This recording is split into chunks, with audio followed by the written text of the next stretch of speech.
Bismillahirrahmanirrahim. Hi viewers, welcome to Structure Analysis Essential. In this lecture, we will talk about the live load reductions prescribed in American Society of Civil Engineering 716. So in lecture number 3, we see that code seeks minimum live loads that should be considered for the analysis and designs of a structures. So in uh, in section 4.7 of a code uh, that is related to the reduction in the uniform loads. So the codes allow some gravity vertical live load are permissible to be reduced. Not all.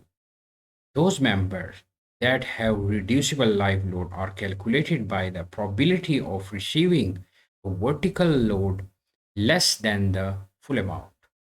So the codes give a limit of how much a columns or a beam can have a reduced amount of live load. So this design method save a lot in terms of building cost and especially on a high-rise project.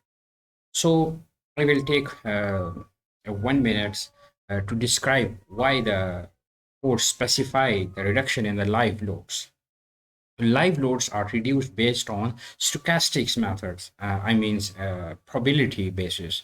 So the controlling principle is that as the size of the area of the loading increases, the probability of the entire area being fully loaded in one instance decrease. So an example should helps illustrate the point. So I give you an example that will help you to illustrate my point. So in a very tall building, a column at the base of the building will support many floors above it. It is reasonable to assume that in some instance, some of the floor will be heavily loaded. Perhaps when a party is being thrown, it could even happen on seventh floor throughout the building. It is not possible that all the floor have a massive party being thrown at the exact same moment is extremely small, and thus a reasonable reduction in a live load is taken.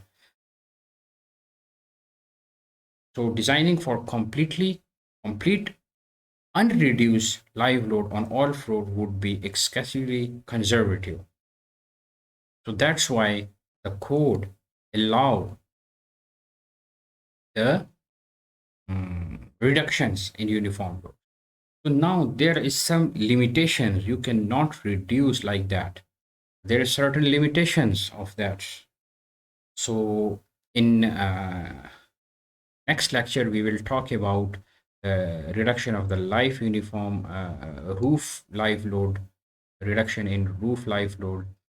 So in section 4.7.1, except for roof uniform live load, that is separately we will deal all others minimum uniformly distributed live load L naught. So this is L naught, which in lecture number 3 we have see the tables in which the code prescribe the minimum design load. So that we will take it as L naught. L naught.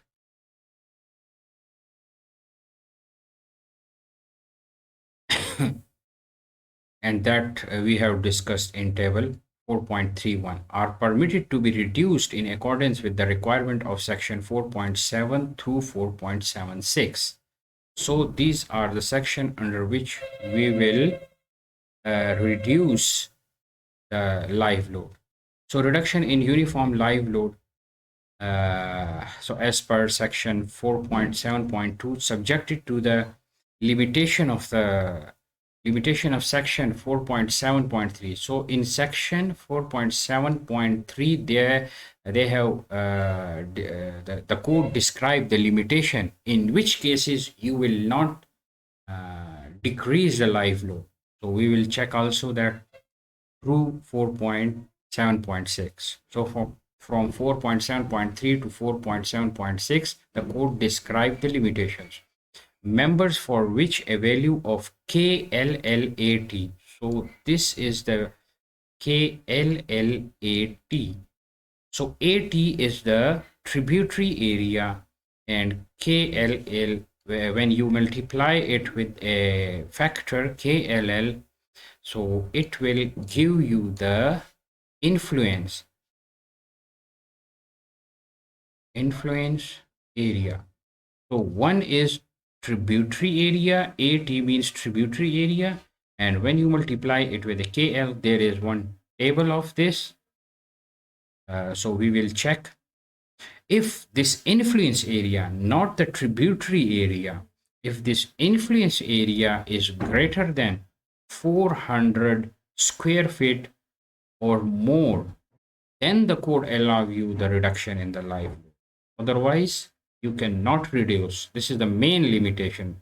Except this limitation, there are other limitations which is described from this to this.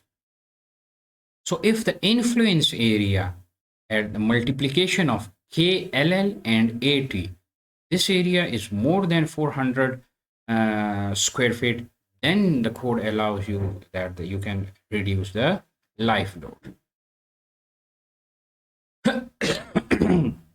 So first we will check the limitation from 4.7.3 to 4.7.6. So these are the limitations. So heavy loads. So heavy loads, the code say the heavy loads which is greater than 100 pound, 100 pound per square foot. If you are dealing with a loads on the floor that is greater than 100 foot, code doesn't allow you to reduce that load. So the load under these values you can reduce. So passenger, a vehicle garage, you cannot reduce the live load in this type of structure. And the assembly use and the structure which is and the area which is used for the assembly purposes, the live load shall not be reduced. So in these three cases, you cannot reduce the live load. And there is one other case that is related to something one-way slab. You can check more in the ASC 716, chapter number 4. So now how you can reduce the, what is the formula for the reduction of the live load? So as we know, that is KLLAT is the influence area. These are some constant, and this L naught, which we will take from the 4.31 table, which we have seen in the lecture number 3, that the code describe the minimum live load, that this live you will consider, and L is the reduced live load. When we go for the roof, so that L will be LR. This is the reducible live load for the roof. This R means roof, and this is for any type of structure, for beams, for columns. So L is reduced design live load per square foot. L naught is the unreduced live load, and KLL is the element factor, which depends on either it is column, beams, or slab, or it is, and this is the tributary area. And the code also impose some minimum limits, that if you calculate this loads, for example, for office use, we have the code specify L naught of 50 PSF, and if you calculate from this equation and it comes 20 PSF, so you cannot consider this, because the code says that you can not more than 50% and 60%, depending on the member supporting one floor, or the member supporting more than one floor. So when we will do an example on this, and you will be clear about this. okay, what is meant by one floor supporting one floor members or two or more floor. So normally beams and slabs are one supporting one floor examples, while columns is the example of the this one, depending on the number of stories also. So tributary area we will discuss now. We will discuss how we will find out the influence area. So first we will check the value of KLL. So for interior columns 4, and for exterior column without cantilever slab this is 4. So this is the value of value of KLL, and this is the table 471 in the code. So KLL we will take from the table 471, and tributary area we will find out from the by the plan of the building. This is the plan of the structure of the building. So for example, let's consider this is 30 feet, this is 30 feet, and this is 15, and this is 15. So tributary area means halfway, half area from here, half here, and this is the half area, this is the this. So this total length will be definitely 30 feet, and this will be 15 feet. So 15, so your AT will be equal to 50 into 30, whichever the answer is, you will get this tributary area. Then this tributary area will be multiplied with KLL, and this is known as the influence area. If this area is greater than 400 square foot, then the codes allow you to reduce the life load. So this is all about the reduction and in the next lecture we will talk about the roof reduction of roof life load. So thank you very much.